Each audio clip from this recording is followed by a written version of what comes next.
नमस्कार दोस्तों, विज्ञान वीडियो लेक्चर में आपका स्वागत है। आज हम 8वीं कक्षा के अध्याय भूमिगत ईंधन को शुरू करने जा रहे हैं। आज हम इस अध्याय का पहले भाग को समझेंगे। तो आइए जानते हैं कि आज की वीडियो में हम लोग क्या क्या पढ़ने वाले हैं। सबसे पहले हम संसाधन के बारे में पढ़ेंगे। ठीक इसके बाद प्राकृतिक संसाधन किसे कहते हैं इनके बारे में भी जानेंगे और अंत में कोयला के बारे में जानेंगे और इनकी उत्पत्ति कैसी हुई और कोयला की कहानी के बारे में समझेंगे। तो आइए आज के पहले विषय से शुरू करते हैं और समझते हैं सबसे पहले संसाधन किसे कहते हैं। दोस्तों, सबसे पहले हम संसाधन को समझने के लिए हम एक क्रियाकलाप करेंगे। हम एक सारणी को बनाएंगे।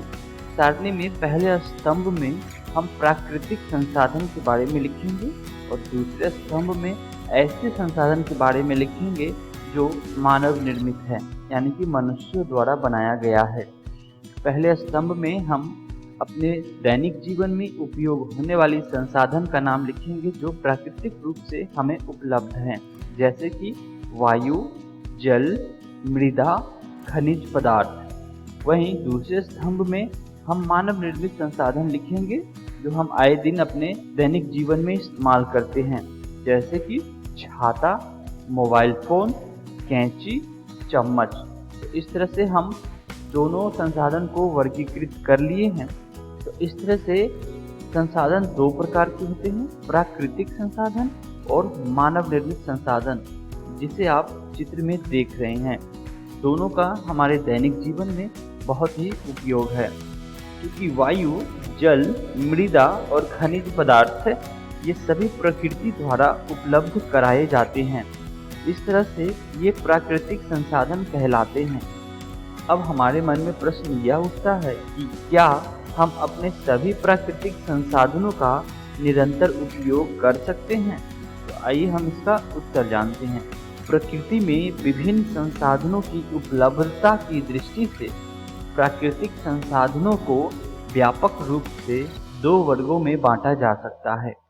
पहला अक्षय प्राकृतिक संसाधन, दूसरा समाप्त होने वाले प्राकृतिक संसाधन।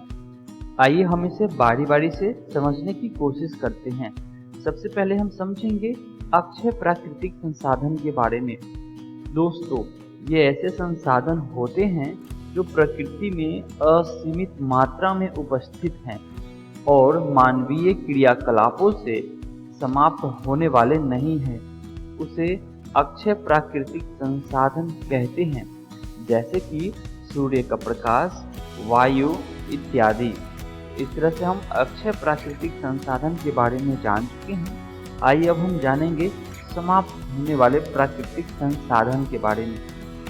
प्रकृति में इन स्रोतों की मात्रा सीमित है।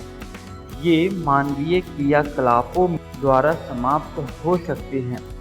इन संसाधनों के उदाहरण होंगे वन, वन्य जीव, खनिज, कोयला, पेट्रोलियम, प्राकृतिक गैस इत्यादि। आइए दोस्तों, अब हम सबसे पहले जानेंगे कि जीवाश्मी ईंधन किसे कहते हैं। दोस्तों, इस अध्याय में हम कोयले, पेट्रोलियम और प्राकृतिक गैसों जैसे कुछ समाप्त होने वाले प्राकृतिक संसाधनों का निर्माण सजीव प्राणियों के मृत अवशेषों यानी कि जीवाश्मों से होता है। अतः इन्हें जीवाश्मी ईंधन कहते हैं। जैसे कि आप चित्र में देख रहे हैं, जीवाश्मी दो शब्दों से बना है, जीव प्लस अश्मी यानी कि अवशेष। आइए हम जीवाश्मी ईंधन को बारी बारी से समझते हैं और सबसे पहले जानेंगे कोयला के बारे में। दोस्तों, जैसा कि आपने सुना होगा, देखा होगा, यह पत्थर जैसा कठोर और काले रंग का होता है। कोयले का उपयोग विभिन्न उद्योगों में ईंधन के रूप में भी किया जाता है। पहले इसका उपयोग रेल इंजनों को चलाने के लिए भाप बनाने में होता था। इसका उपयोग तापीय शक्ति संयंत्रों में विद्युत उत्पन्न करते हेतु भी किया जाता है। कोयले का उपयोग विभिन्न उद्योगों में ईंधन के रूप में भी किया जाता है। अब हमारे मन में यह प्रश्न उठता है कि क्या कोयला हमें कहाँ से प्राप्त होता है और यह कैसे बनता है। आइए हम इन्हीं सब प्रश्नों का उत्तर जानते हैं। लगभग 300 मिलियन वर्ष पूर्व पृथ्वी पर निचले जलीय क्षेत्रों में घने वन थे। बाढ़ जैसे प्राकृतिक प्रकर्मों के कारण ये वन मृदा के नीचे दब गए। उनके ऊपर अधिक मृदा जम जाने के कारण वे संपीड़ित हो गए। जैसे जैसे वे गहरे होते गए उनका ताप भी बढ़ता गया। उच्च दाब और उच्च ताप पर पृथ्वी के भीतर मृत पेड़ पौधे धीरे धीरे कोयले में परिवर्तित होते गए। कोयले में मुख्य रूप से कार्बन होता है। मृत वनस्पति के धीमे प्रक्रम द्वारा कोयले में परिवर्तन को कार्बनीकरण कहते हैं, क्योंकि यह वनस्पति के अवशेषों से बना है।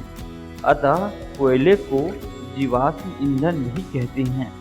जैसा कि आप चित्र में देख रहे हैं, एक कोयले की खान को दिखाया गया है और उससे पहले कोयले के परिवर्तन को कार्बनीकरण कहते हैं, उसका चित्र दिखाया गया है।